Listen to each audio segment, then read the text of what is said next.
Doncs quan hi ha marea alta i marea baixa, quan hi ha marea alta l'oceà omple tot el mar del nord. Llavors, quan hi ha marea alta o quan la marea està pujant, es genera una corrent cap a la dreta.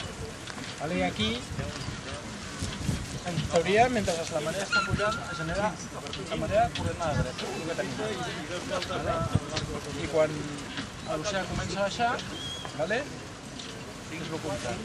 Però donat que el canal de la Manxa, l'embut, està molt cap allà, tot això es trasllada una mica perquè hi ha tota una inèrcia.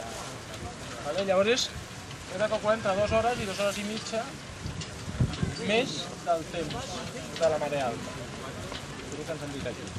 Si la marea alta ha sigut a les 12:15,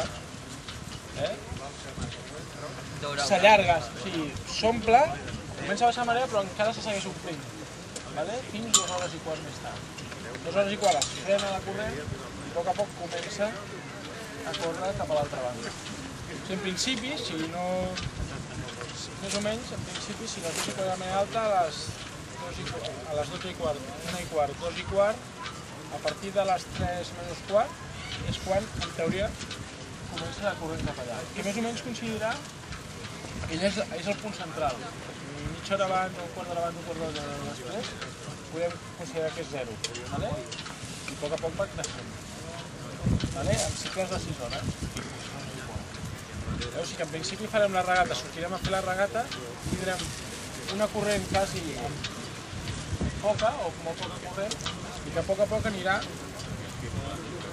creixent cap a l'altra banda. Cap allà.